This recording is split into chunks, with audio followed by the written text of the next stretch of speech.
Cigarette தூக்கி போடுறது, தலைமுடியை கோதி விடுறது, விசில் அடிக்கிறது, அந்த பஸ்ஸுக்கு விசில் அடிக்கிறாங்கல்ல, இந்த விசில் அடிக்கிறதுக்கே வந்து ஒரு கூட்டம் அவருக்கு ரசிகர்கள் இருப்பாங்களாம் பஸ்ஸில். அவர் பிளாட்ஃபார்மில் படுத்திருக்காரு, இதே எல்ஐசி எதிரில் பிளாட்ஃபார்மில் படுத்தேன் அப்படின்னு சொல்கிறார். பல முறை வந்து அதை தாண்டி போகும்போதெல்லாம் அவருக்கு அந்த அதுதான் ஞாபகம் வருமா. ரஜினி வந்து முதல் படத்துக்கே அவர் போய் வாய்ப்பு கேட்கல, அவர் கூப்பிடுறாரு. அதன் பிறகு பார்த்தீங்கன்னா இந்த 50 ஆண்டு காலத்தில் எந்த படத்திலும் எனக்கு இந்த வாய்ப்பை கொடுங்கன்னு அவர் கேட்டதே கிடையாது.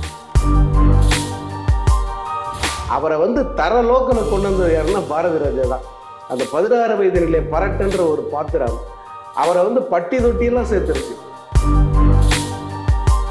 தமிழ் சினிமாவில் இந்த 100 வருஷத்தோட 10 படங்கள் எடுத்தீங்கன்னா முள்ளும் மலரும் தவிர்க்கவே முடியாது.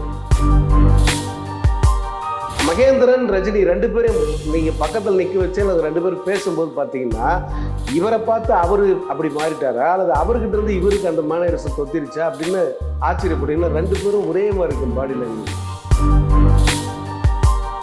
முதல் படம் தென்னாப்பிரிக்கான்ற ஒரு கண்ட்ரியில் நம்ம தமிழ் சினிமா 3 திரையரங்குகளில் 100 நாள் ஓடுது.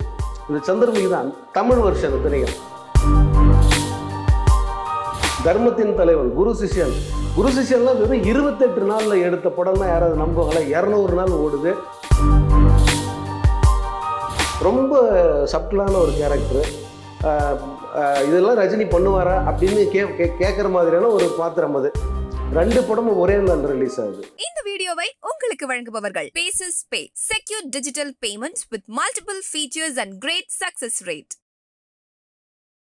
வணக்கம். இன்றைய சந்திப்பில் நம்முடன் இணைந்திருப்பவர் பத்திரிகையாளர் எஸ். சங்கர் அவர்கள். வணக்கம். வணக்கம் புத்தன்.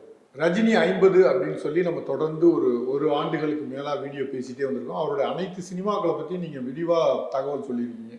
இப்போ வந்து அவருடைய 75வது பிறந்த நாள் டிசம்பர் 12. இந்த நேரத்தில் அவருடைய கேரியரை மீண்டும் ஒரு மறுபரிசீலனை மாதிரி, மீள் பார்வை மாதிரி பார்த்தா நல்லா இருக்கும்னு நினைக்கிறேன். அதுக்காக தான் இந்த வீடியோ. இப்போ ஒரு பெங்களூரில் ஒரு சாதாரண கண்டக்டராக இருந்த ஒரு மனிதர் வந்து சென்னைக்கு நகர்ந்து வந்து ஒரு நடிகராக மாறுறது, ஒரு சூப்பர் ஸ்டாராக உருவாகிறதுங்கிறது ஒரு ஒரு ஒரு லேண்ட்மார்க். அது ஒரு வரலாறு தான் உண்மையிலேயே. ஒரு சாதாரண மனிதன் வந்து உயர்ந்த மனிதனாக மாறுறது, அது எப்படி சாத்தியம்? இவர் எப்படி அதை அடைந்தார்? ஏன்னா அவருக்கு வந்து அந்த ஆர்வம் தான், நடிப்பில் இருக்கிற ஆர்வம். அதாவது எதேச்சையாக வந்த ஆக்சிடெண்ட்டாக நடிகன் ஆகிட்டேன் அந்த மாதிரி சொல்ல முடியாது ரஜினி விஷயத்தில். அவர் வந்து பெங்களூரில் ரொம்ப சின்ன வயசுலேயே வந்து அவருடைய தந்தை வந்து இழந்துட்டார். அதே போல் அண்ணனுடைய கட்டுப்பாட்டில் வளர்றாரு. ஆனால் அந்த கட்டுப்பாடுங்கிறது பேரளவுக்கு தான் இருக்குது. அவருடைய உலகமே தனியாக இருக்குது. ஆக்சுவலாக படங்கள் அல்லது அவர் பழகிற நண்பர்கள் குழு இதெல்லாமே வந்து வேற அவருக்கு. அந்த நேரத்தில் அவர் படம் பார்க்குறாரு, நிறைய படங்கள், தமிழ் படங்கள் தான் பார்க்குறாரு. அவருக்கு தமிழ் தெரியாது, கன்னடம் தான் தெரியும். ஆனாலும் அவர் தமிழ் படங்கள் தான் அதிகமாக விரும்பி பார்க்குறாரு. குறிப்பாக சிவாஜி கணேசன் படம்னா இவருக்கு அந்த அளவுக்கு விருப்பம். அந்த சிவாஜி கணேசனை பார்த்து இவருக்கு வந்து அந்த நடிப்பு வந்து தானாகவே வந்து இவருக்கு கைவர ஆரம்பிச்சிருச்சு. அப்போ தான் அவர் பின்னாடி கண்டக்டராக மாறின பிறகு நடக்கிற அப்பப்போ அங்கே சின்ன சின்ன நாடகங்கள் நடப்பாங்க. அந்த நாடகத்துலலாம் வந்து இவர் விரும்பி போய் நடிச்சிருக்காரு. அது குறிப்பாக அந்த துரியோதன வேஷம் போட்டதை வந்து அவர் அண்மையில் நம்ம ஜெயிலர் ஆடியோ லான்ச்சில் சொல்லியிருப்பார். அதாவது அந்த துரியோதன வேஷம் போட்டு நடிக்கிறாரு. நான் இந்த ஸ்டேஜில் இப்போ நான் நடிக்கிறேன்ல, இந்த நடிப்பு அங்கே ஆடியன்ஸு எப்படி பார்ப்பாங்கன்னு அவர் அப்பயே சொல்கிறார். எல்லாருமே ரஜினி கிட்ட வியந்து போய் பேசுறது என்னன்னா, தன்னைத்தானே 360 டிகிரி தெரிஞ்ச ஒரு ஆள் யாருன்னா ரஜினி தான் அப்படின்னு சொல்லுவாங்க. அதாவது ஒரு ஸ்கிரிப்ட் எழுதுறாங்க, இது எழுதும்போதே இந்த ஸ்கிரிப்டில் தன்னோட கேரக்டர் எப்படி இருக்குது, இந்த கேரக்டரை நான் பண்ணால் அவன் ஆடியன்ஸை எப்படி ரசிப்பான், இதை வந்து அவர் எப்போ தெரிஞ்சு வச்சுருக்காருன்னா சினிமாவுக்கு வருவதற்கு முன்பே கண்டக்டராக இருக்கும்போதே இதை வந்து அவர் தெரிஞ்சு வச்சுருக்காரு. அது வந்து அத்தனை பேருக்கு கை வர்ற விஷயமே இல்லை. அங்கே பண்ணிட்டார். அதெல்லாம் அவர் வந்து சிகரெட்டு தூக்கி போடுறது, தலைமுடியை கோதி விடுறது, விசில் அடிக்கிறது, அந்த பஸ்ஸுக்கு விசில் அடிக்கிறாங்கள, இந்த விசில் அடிக்கிறதுக்கே வந்து ஒரு கூட்டம் அவருக்கு ரசிகர்கள் இருப்பாங்களாம் பஸ்ஸில். அவருடைய வாழ்க்கை வரலாறு படிச்சிங்கன்னா அதில் தெரியும். அங்கே பெங்களூர்லேருந்து ஒரு குறிப்பிட்ட இடம் வரைக்கும் அந்த பஸ் போகுதுன்னா இவர் கண்டக்டராக இருந்தால் மட்டும் அதுக்காகவே ஒரு கூட்டம் வந்து அந்த பஸ்ஸில் கடைசி வரைக்கும் ட்ராவல் பண்ணுமா. இறங்க மாட்டாங்க, பஸ்ஸில் ஏறிட்டு போய் திருப்பி ரிட்டர்ன் வர்ற வரைக்கும் அந்த பஸ்லேயே வருவாங்களாம், இவருடைய அந்த ஸ்டைலை பார்க்குறதுக்குன்னு. அந்த மாதிரி ஸ்டைல் அந்த இதை வந்து அவர் அது வளர்த்துக்கிறது இயல்பாகவே வந்து அவருக்கு வந்துருச்சு. எல்லாமே வந்து வித்தியாசமாக, எல்லாமே வந்து ஒரு வேகமாக செய்கிறது தான் ரஜினியோட பாணி. அந்த பாணி தான் வந்து இங்கே தமிழ்நாட்டில் அவருக்கு வந்து முதல்ல கை கொடுத்தது. எப்படின்னா, இங்கே சென்னைக்கு வந்த உடனே வந்து அவருக்கு ராஜபோக லைஃப் எல்லாம் ஒன்றும் வரல. ரத்தின கம்பளம் விரித்து வரவே இருக்குல்ல. இல்லை, அவர் பிளாட்ஃபார்மில் படுத்திருக்கார். இதே எல்ஐசி எதிரில் பிளாட்ஃபார்மில் படுத்தேன் அப்படின்னு சொல்கிறார். பல முறை வந்து அதை தாண்டி போகும்போதெல்லாம் அவருக்கு அந்த அதுதான் ஞாபகம் வருமா. அந்த மாதிரி பிளாட்ஃபார்மில் படுத்து கிடைச்ச வேலை செஞ்சு, கூலி வேலை செஞ்சு, எல்லா வேலைகளையும் பார்த்துருக்காரு. அப்படி இருந்து அந்த நடிப்பு கல்லூரியில் வந்து அவர் ஜாயின் பண்ணியிருக்கார் ஒரு நடிப்பு கோர்ஸுக்காக. நீங்கள் கமல் சார் வந்து ஒரு பேட்டியில் சொல்லுவார், இப்போது நானாவது வந்து நாங்கள்லாம் வந்து பார்த்து கற்றுக்கிட்டோம், அல்லது ஸ்டுடியோக்களில் அப்படியே இருந்து பழகி நடிப்பை வந்து நாங்கள் கற்றுக்கிட்டோம். ஆனால் ரஜினி அப்படி இல்லைங்க, அவர் இதுக்காகவே படித்தாருங்க, நடிப்புக்காகவே ஒரு கோர்ஸ் படிச்சுட்டு நடிக்க வந்தவருங்க அவர். நீங்கள் அவர் இதெல்லாம் அவர் பண்ணுவாரான்றதெல்லாம் எப்படி நீங்கள் கேட்குறீங்க அப்படின்னு ரஜினிக்கு ஆதரவாக கமல் வந்து பேசியிருப்பார். ஸோ அந்த நடிப்பு மீது இருந்த ஆர்வம், அவர் வறுமையில் இருந்தாலும் கையில் காசு இல்லைனாலும் ஏதோ ஒன்று அந்த கோர்ஸை முடித்து ப்ராப்பராக வந்து ஒரு படத்தில் அறிமுகமாகிறதுக்கான ஒரு வாய்ப்பை அவரே வந்து உருவாக்கிட்டார். இன்னொன்று நான் முதல்ல சொல்லியிருப்பேன், அவருக்கு நடிக்கணும்னு ஆசை, ஆனால் எங்கே போய் வாய்ப்பு கேட்குறதுன்னு தெரியாது. ஆனால் வாய்ப்பு அவரை தேடி அவரோட காலேஜுக்கே வந்தது, அவர் படித்த இன்ஸ்டியூட்டுக்கே வாய்ப்பு தேடி வந்தது. அதான் கே பாலச்சந்தர் அவர் பார்வையில் படுறாரு. பட்ட உடனே அந்த வித்தியாசமான அந்த கண்கள், அந்த வித்தியாசமான ஹேர் ஸ்டைலு, முகம், இது பார்த்த உடனே வந்து அவருக்கு கண்டிப்பாக வந்து திரைக்கு ஏற்ற முகம் இது அப்படின்னு அவர் முடிவு பண்ணி தான் முதல் சந்திப்புலேயே வந்து அவர் கூப்பிடுறாரு. முதல் சந்திப்புலேயே என்னுடைய ஆஃபீஸ் வந்து பாருன்னு சொல்லிட்டு போயிடுறாரு. அப்போது ரஜினி வந்து முதல் படத்துக்கே அவர் போய் வாய்ப்பு கேட்கல, அவர் கூப்பிடுறாரு. அதன் பிறகு பார்த்தீங்கன்னா இந்த 50 ஆண்டு காலத்தில் எந்த படத்திலும் எனக்கு இந்த வாய்ப்பை கொடுங்கன்னு அவர் கேட்டதே கிடையாது. அது வந்து ஒரு இருமாப்பு அல்லது ஒரு தற்பெருமை அப்படிலாம் கிடையாது. அவருக்கு அந்த மாதிரி தான் எல்லாமே வந்து அமைஞ்சது. எந்த இடத்தையும் எனக்கு வாய்ப்பு கொடுங்கன்னு கேட்டு போய் அவர் நிற்கவே இல்லை. அல்லது அந்த அந்த நிராகரிப்பு அப்படிங்கிற இடத்துக்கு கூட வந்து அவர் யாரும் வைக்கல. ஆரம்ப காலத்திலே கூட ஒரே ஒரு படத்தில் அவர் நிராகரிச்சாங்கன்றதை அவர் மேடையில் சொல்லியிருப்பார். ஸோ அந்த மாதிரி இந்த சூப்பர் ஸ்டார் அப்படிங்கிற அந்த பட்டம் உள்பட இந்த அந்த உயரம் உள்ள எதையுமே வந்து அவர் இலக்கா வச்சுட்டு வந்து அதை செய்யலை. தமிழ்நாட்டில் வந்து ரஜினிகாந்த்னு ஒரு நடிகர் எந்த படத்தில் அதிகமாக தெரிஞ்சார், மக்களுக்கு தெரிய வந்தார், எந்த படத்தின் மூலம்? அவர் வந்து 3 முடிச்சிலே வந்து ரொம்ப பிரபலமான ஒரு நடிகர் ஆயிட்டார். 2வது படம் அது. முதல் படத்தில் 4 காட்சிகள் தான், ரொம்ப சின்ன வேடம், ஒரு மிஞ்சி போனால் 10 நிமிஷம் இருக்கும் மொத்தமாக சேர்த்தா, 10 நிமிஷம் 15 நிமிஷம் வரும், அவ்வளோதான். ஆனால் அந்த முதல் படத்தில் அந்த ஃபேஸை பார்த்த உடனே வந்து யார் இந்த இளைஞன் யார் அப்படின்ற கேள்வி எல்லாருக்குமே வர ஆரம்பிச்சது. குறிப்பாக பாலச்சந்தர் ஒருத்தர் அறிமுகப்படுத்துகிறாருன்னு சொன்னால் நிச்சயமாக வந்து ரொம்ப திறமையான ஒரு பையனாக தான் இருப்பான் அப்படின்ற பார்வை வந்து முதல் படத்துலேயே வந்துருச்சு. ஆனால் அது 2வது படத்தில் அவர் ஒரு ஃபுல் படத்தையே அவர் தாங்கி நிற்கிற ஒரு கேரக்டராக அவர் கொடுத்த உடனே எல்லாருமே வந்து அப்போ ரஜினியை உற்று நோக்க ஆரம்பிச்சிட்டாங்க. சினிமா உலகமே வந்து அவரை பார்க்குது. அப்போ அந்த படம் வந்து மிகப்பெரிய வெற்றி படமாக மாறி போச்சு 3 முடிச்சு. அதன் பிறகு அவர்கள்னு ஒரு படம், ரொம்ப கொடூரமான ஒரு வில்லன். அது கொடூரம்னா அந்த வில்லன்னா இது கத்தி வச்சுட்டு குத்துறது, ரத்த கலரியா, அந்த மாதிரி கொடூரம் இல்லை, மைண்ட் கேம் மாதிரி. இவர் இந்த சிரிச்சுக்கிட்டே கழுத்து இருக்கிறதுன்னுவாங்கல்ல, அந்த மாதிரி பாலிஷ்டான ஒரு வில்லன். அது அவ்வளோ ஏர்லியர் ஸ்டேஜ்லேயே வந்து ரஜினி அதை பண்ணியிருக்காருன்னும் போது எனக்கெல்லாம் நான் இப்போ வரைக்கும் அந்த அவர்கள் படம் பார்த்தா பிரமிப்பாக இருக்கான். என்னடா அந்த மனுஷன் 3வது படம் எந்த ஒரு சின்ன ஒரு சலசலப்பு ஒரு சஞ்சலமும் இல்லை, அவ்வளோ தெளிவாக பண்ணியிருப்பார் ஒவ்வொரு காட்சியும். அந்த படத்திலே பஞ்ச் டைலாக்லாம் உண்டு ரஜினிக்கு, அவ்வளோ சிறப்பாக இருக்காது. இந்த படங்கள் வந்து அவரை ஒரு கிளாஸான ஒரு வில்லன் நடிகர் அப்படின்ற ஒரு அந்தஸ்து கொடுத்துருச்சு அவர். ஏன்னா பாலச்சந்தர் வேற இல்லை, அதனால் வந்து ஒரு கிளாஸான ஒரு வில்லன் நடிகர் அப்படி இருந்தார். அவரை வந்து தர லோக்கலுக்கு கொண்டு வந்தது யாருன்னா பாரதி ராஜா தான். அந்த 16 வயது நிலை பரட்டுன்ற ஒரு பாத்திரம் அவரை வந்து பட்டி தொட்டியெல்லாம் சேர்த்துருச்சு. அந்த படத்தில் நடித்த நாயகனான கமலஹாசனை விட 100 மடங்கு அதிக புகழ் யாருக்கு கிடைச்சதுன்னா ரஜினிக்கு தான் கிடைச்சது. பத்த வச்சுட்டே புரட்டன்ற அந்த ஒரு டைலாகு, இது எப்படி இருக்குன்ற அந்த இன்னொரு டைலாகு, ரஜினியோட உடல் மொழி, அந்த சிரிப்பு, அவ்வளோ பேரும் வந்து ரஜினியை வந்து கொண்டாட ஆரம்பிச்சிட்டாங்க.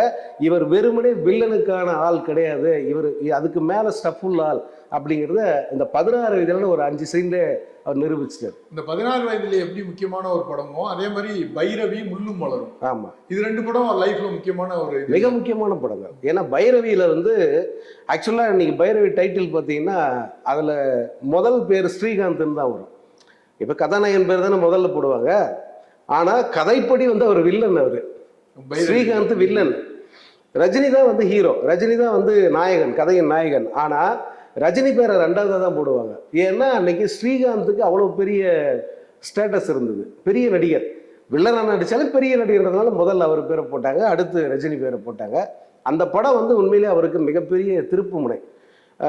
அதாவது அதில் வந்து எல்லா அந்த குணங்களையும் காட்ட வேண்டிய ஒரு பாத்திரம். அதாவது கோபம், முரட்டுத்தனம், லவ், அது நகைச்சுவை எல்லாமே கலந்த ஒரு பாத்திரம். ஏன்னா இது எல்லாம் சேர்த்து செஞ்சால் தான் ஒரு ஹீரோவாக பெருசாக வந்து வெளியே தெரிய முடியும். அந்த சவாலை வந்து அவருக்கு அந்த படத்தில் கொடுத்தாங்க. அதை அவர் ரொம்ப சிறப்பாக பண்ணார். அப்புறம் வந்து முள்ளும் மலரும். ஆமாம் ஆமாம், முள்ளும் மலரும் இன்னொரு மிக முக்கியமான படம். ஏன்னா தமிழ் சினிமாவுக்கே வந்து ஒரு குறிஞ்சி மலர் மாதிரி தான் அந்த முள்ளும் மலரும். நீங்கள் தமிழ் சினிமாவில் இந்த 100 வருஷத்தோட 10 படங்கள் எடுத்தீங்கன்னா முள்ளும் மலரும் தவிர்க்கவே முடியாது. அந்த ஏதோ ஒரு இடத்துல அந்த படத்தை நீங்கள் வைக்க. ஒரு முறை இந்த பாலச்சந்தரோட நேர்காணல்ல உங்களுக்கு பிடித்த இயக்குனர் அப்படிங்கும் போது அவர்கிட்டயே போய் மகேந்திரன் அப்படிம்பாரு. ஆமாம், அவரை கேட்பாரு என்ன சொல்லி அப்போ அப்படின்னு கேட்பாரு. அந்த அளவுக்கு மிகச்சிறந்த ஒரு படம். அதுக்கு முன்னே வந்து மகேந்திரனும் ரஜினியை வந்து மிக நெருங்கிய நண்பர்கள் ஆயிட்டாங்க. அந்த அந்த படத்துக்கு முன்பே வந்து ஆடுபுலி ஆட்டம்னு ஒரு படம், அதுக்கு மகேந்திரன் தான் கதை வசனம். அதனால் அவருக்கு வந்து ரஜினியை பார்க்கும் போதெல்லாம் வந்து அவர் மனசுக்குள்ளே இருந்த அந்த முள்ளும் மலரும், அந்த நாயகன் காளியை தான் வந்து அவர் தெரிஞ்சிருக்கார். அது மகேந்திரன் சார் வந்து ஒரு முறை சொன்னார், இது எப்படி சார் நீங்கள் அவருக்குன்னு இந்த கேரக்டரை வெயிட் பண்ணீங்களன்னா, ஆமாப்பா நான் உண்மையிலே வெயிட் பண்ணேன், என்னுடைய காளி இவன் தான் அப்படிங்கிறத நான் முடிவு பண்ணி இந்த இந்த கதைக்கு இவரை தவிர யாருமே நான் நடிக்க வைக்கக்கூடாதுன்ற ஒரு முடிவோடு தான் வந்து ப்ரொடியூசர்கிட்ட நான் சொன்னேன். அவரும் வந்து அரை மனசாக தான் ஏற்றுக்கிட்டாராம் ப்ரொடியூசர். ஆக்சுவலாக ரஜினியை வந்து முழு மனசோட ஒரு ஹீரோவாக அவர் ஒத்துக்கல. பட் மகேந்திரன் இவர் தான் ஹீரோங்கிறத முடிவாக இருந்திருக்காரு. அந்த படம் வந்து அவர் நினைச்ச மாதிரி, அதாவது ஒரு இம்மி அளவு கூட வந்து வேறு யாருடைய அந்த டிஸ்ட்ராக்ஷனும் இருக்காது. மகேந்திரன் என்ன மனசுல வச்சிருந்தாரோ அது அப்படியே வந்து ரஜினியே சொல்லியிருக்காருல்ல அந்த மேடையில். ஆமா, நீங்க இந்த டயலாக வந்து மகேந்திரன் மாதிரி சொல்லி பாருங்க அப்படின்னு சொல்லிட்டு அதை சொல்றாரு. நீங்க மகேந்திரன் ரஜினி 2 பேரும் நீங்க பக்கத்தில் நிக்க வச்சு அல்லது 2 பேரும் பேசும்போது பாத்தீங்கன்னா இவரை பார்த்து அவரு அப்படி மாறிட்டாரா அல்லது அவர்கிட்ட இருந்து இவருக்கு அந்த மேனரிசம் தொத்திருச்சா அப்படின்னு ஆச்சரியப்படுறீங்களா? 2 பேரும் ஒரே மாதிரி இருக்கும் பாடி லாங்குவேஜ், பேசுறது, கையாட்டுறது எல்லாமே வந்து அதே மாதிரி இருக்கும். அப்புறம் எஸ்பி முத்துராமன் வந்து இவருடைய லைஃப்ல வந்து முக்கியமான ஒரு பங்கு இருக்கு. இவருடைய அந்த சினிமா கேரியர்ல நிச்சயமா மிக அதிகமான படங்களை பண்ண இயக்குனர் தான் அவர் தான். அந்த பங்களிப்பை பத்தி கொஞ்சம் சொல்லுங்க. எஸ்பிஎம் வந்து முதல் படம் போனா ஒரு கேள்விக்குறி, இவரை வச்சு பண்ண முதல் படம். அந்த படத்துலேயே வந்து அவர் அந்த டைம்ல அவர் வில்லனா பீக்கில் இருக்கார் ரஜினி. அந்த நேரத்தில் அவர் அப்படியே உல்டா பண்ணி சிவகுமாரை வில்லன் ஆகிட்டு இவரை வந்து ஹீரோ ஆக்கிடுறாரு. அப்பெல்லாம் வந்து ரஜினிக்கு பாட்டு பெருசா இருக்காது. அந்த நேரத்துலலாம் ஒரு படத்துல ஹீரோன்னா பாட்டு போடணும், அல்லது யார் பாட்டு போடுறான்னா அவன் தான் ஹீரோ, அல்லது டூயட் போடுறவங்க தான் ஹீரோ, அப்படி ஒரு மைண்ட் செட் அப்போ இருந்தது. ஏன்னா பாடல்களுக்கு முக்கியத்துவம் இருந்த காலம் அது. அதனால ரஜினி படங்கள்ல பெரும்பாலும் அவருக்கு பாட்டு இருக்காது.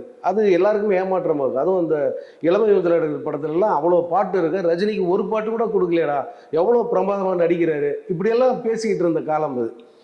அதில் வந்து ரஜினிக்கு ஒரு பாட்டு, ரொம்ப பிரமாதமான பாட்டு, அந்த ராஜா என்பார் மந்திரி என்பார், அந்த ஒரு பாட்டு மிகப்பெரிய வெற்றி. அது அந்த படம் அடைந்த வெற்றி ரஜினிக்கு வந்து ஒரு புது அந்தஸ்தை உருவாக்கி கொடுத்துச்சு. அடுத்தடுத்த படங்களே வந்து எஸ்பிஎம் எப்படின்னா ஏதோ ஒரு படம் எடுத்தால் போதும் அப்படி பண்ணாமல் ரஜினிக்கு வந்து பார்த்து பார்த்து கேரக்டர்ஸ் கொடுக்குறாரு.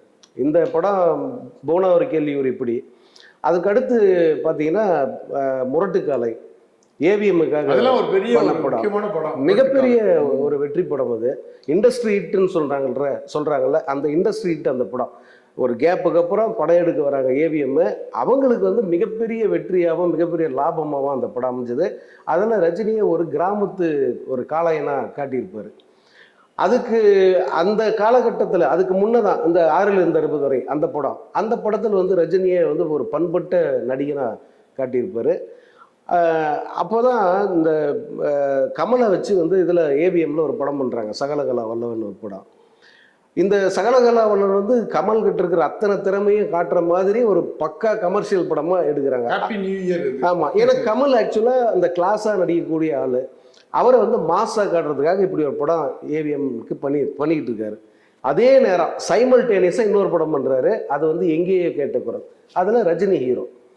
இப்போ ரஜினி தான் இந்த மாதிரி படத்தில் நியாயமாக நடிக்கணும், அவருக்கு தான் இந்த மாதிரி கதை சரியாக இருக்கும். ஆனால் இவர் பாருங்க, கமலை இந்த கேரக்டரில் பண்ண வச்சுட்டு ரஜினியை வந்து அந்த பாத்திரம் பண்ண வைக்கிறாரு. நீங்கள் அந்த படம் பார்த்துருப்பீங்க, எங்கேயோ கேட்ட குரல். ஒரு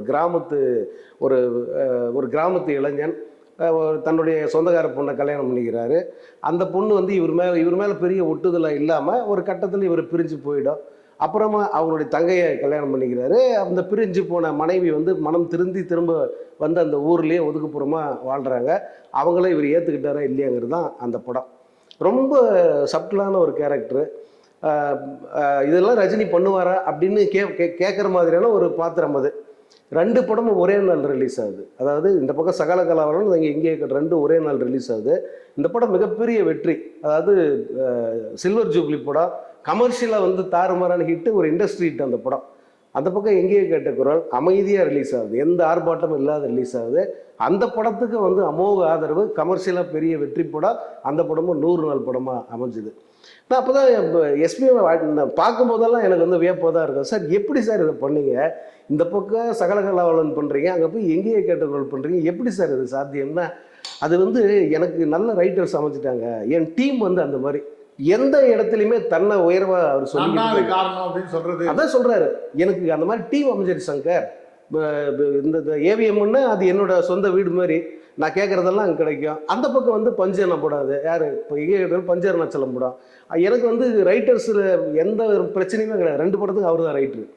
இந்த சகலகலாவலனுக்கும் பஞ்சரணாச்சலம் தான் ரைட்ரு, அந்த கதைக்கும் அவர் தான் ரைட்ரு. அதனால் எனக்கு இவங்கெல்லாம் இருக்கும்போது வித்தியாசமான கதைகள் அமையுது, இயக்கிறதுக்கு வந்து நல்ல புத்துணர்ச்சியோட அந்த வேலையை நான் பார்த்தேன் அப்படின்னு அவர் சொல்லியிருக்காரு. அப்புறம் இந்த மாதிரி பரீட்சார்த்த முயற்சிக்கு பிறகு ரஜினியை வச்சு கமர்ஷியல்லாம் அல்டிமேட் கமர்ஷியல் படங்கள் கொடுத்தவர் எஸ்பிஎம் தான். வரிசையா எவ்வளவு படங்கள் சொல்லிட்டே போகலாம். நீங்க இப்போ 20க்கு மேற்பட்ட படங்கள், 25 படங்கள் 2 பேரும் சேர்ந்து பண்ணது. அதுல வந்து மிக குறுகிய காலத்துல மிகப்பெரிய வெற்றி படங்கள் அப்படி பார்த்தா குரு சிஷ்யன், தர்மத்தின் தலைவன், குரு சிஷ்யன்லாம் வெறும் 28 நாள்ல எடுத்த படம் தான். யாராவது நம்புவாங்களா? 200 நாள் ஓடுது. அது ஒரு இண்டஸ்ட்ரி ஹிட் அந்த படம். இந்த தமிழ் சினிமாவில் இண்டஸ்ட்ரி ஹிட்னா ஒட்டுமொத்த சினிமாவே வாழ வைக்கிற படம். அப்படி அமைஞ்ச படங்கள்ல இந்த குரு சிஷ்யனும் ஒன்று.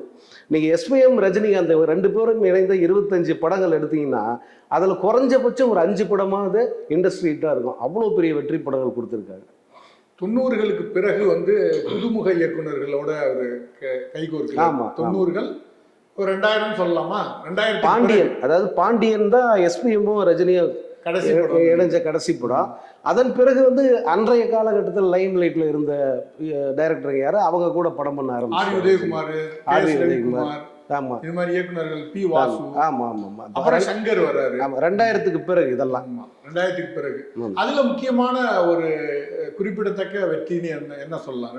2000க்கு பிறகு வந்தீங்கன்னா நீங்க சந்திரமுகி, அது வந்து அது ஒரு இண்டஸ்ட்ரி ஹிட்டு. முதலாக தமிழ் சினிமாவை வந்து அத்தனை 30க்கும் மேற்பட்ட நாடுகளில் சைமல்டேனியஸாக ரிலீஸ் ஆன ஒரே தமிழ் படம்னா அன்னைக்கு வந்து சந்திரமுகி தான். சந்திரமுகி வந்து அது பண்ணியிருக்கிற ரெக்கார்டு வந்து சாதாரணமானதில்லை. முதல் படம் தென்னாப்பிரிக்கான்ற ஒரு கண்ட்ரியில் நம்ம தமிழ் சினிமா 3 திரையரங்குகளில் 100 நாள் ஓடுது. இந்த சந்திரமுகி தான் தமிழ் வருஷன். இத்தனையும் இது டப்பிங் இதெல்லாம் ஒன்றும் கிடையாது. தமிழ் வருஷன் வித் சப்டைட்டில் இந்த படம் 100 நாள் அங்கே ஓடுது. அதே போல் இங்கே 900 நாள் ஓடுது அந்த படம். இங்கே தமிழ்நாட்டிலேயே 900 நாள் ஓடுது. இப்போ திரையிட்ட அத்தனை இடங்கள்லையுமே வந்து அந்த படம் பிளாக் பஸ்டர் ஹிட்டு. அந்த மாதிரி ஒரு வெற்றியெல்லாம் வந்து இனி யாரும் நினச்சே பார்க்க முடியாது. அப்படி ஒரு வெற்றி படம் அமைஞ்சது. அதற்கு அடுத்த படம் சிவாஜி த பாஸ். அந்த படம் பண்ண சாதனையெல்லாம் உங்களுக்கு தெரியும். அதுவும் ஒரு அடுத்தடுத்து இண்டஸ்ட்ரி ஹிட்டுங்க. ஒரு இண்டஸ்ட்ரி ஹிட் கொடுக்கறதுன்னு எவ்வளோ பெரிய விஷயம் தெரியுமா? நீங்கள் இப்போ இந்த தலைமுறையில் பல நடிகர்கள் இருக்காங்க, அவங்களுக்கெல்லாம் ஒரு படம் கூட இண்டஸ்ட்ரி ஹிட்டாக அமையவே இல்லை. ஆனால் இவர் அப்படி இல்லை, அடுத்தடுத்து கொடுக்குறாரு. ஒரு படம் சந்திரமுகி, அடுத்த படம் சிவாஜி, அதுக்கு அடுத்த படம் எந்திரன். 3 படம் வந்து அந்த ஹாட்ரிக் பிளாக் பஸ்டர். அந்த மாதிரி சமீபத்தில் ஜெயிலர், இப்போ ஜெயிலர் அந்த 2000 அந்த 20 வருஷம், 2000லேருந்து 2020 வரைக்குமான ஒரு 20 வருஷம் அதுக்கப்புறம் அந்த 2020க்கு பிறகு பார்த்தீங்கன்னா ஜெயிலரு, அது ஒரு மிகப்பெரிய இண்டஸ்ட்ரி படம் அமைஞ்சது. இந்த தமிழ் சினிமாவில் ஒரு 75 வயது உள்ள ஒரு நடிகர் வந்து இன்னமும் நடிச்சுக்கிட்டு இருக்கிறது, ஒரு ஆக்டிவாக வந்து ஒரு இப்போ உள்ள இளம் நடிகர்களோட போட்டி போடுறது மாதிரியான ஒரு இடத்துல இருந்துகிட்டே இருக்கிறது, அதை பத்தி என்ன நினைக்கிறீங்க? அது எப்படி சாத்தியமா? அது வந்து இந்த உலக சினிமாவில் எந்த மொழி படத்துலையுமே நடக்காத ஒரு அதிசயம் தான் அது. அதாவது 70 வயசுக்கு மேலே வந்து நடிகர்கள் இருப்பாங்க, அதில் ஏதாவது வந்து ஒரு கெஸ்ட் ரோல் பண்ணுவாங்க, அல்லது கௌரவமாக அப்படி ஏதாவது ஒரு வேடத்தை வந்து நடிச்சுட்டு போயிடுவாங்க, அல்லது ஆக்டிவ் ரெஸ்ட் எடுத்துக்குவாங்க, ஓய்வுன்னு சொல்லி விட்டுருவாங்க. அதுக்கு காரணம் என்னன்னா, மன வலிமை உடல் வலிமை ரெண்டுமே இருந்தால் செய்வாங்க. அது இல்லாதனால தான் வந்து ஓய்வு அப்படின்னு சொல்லிட்டு போயிடுறாங்க.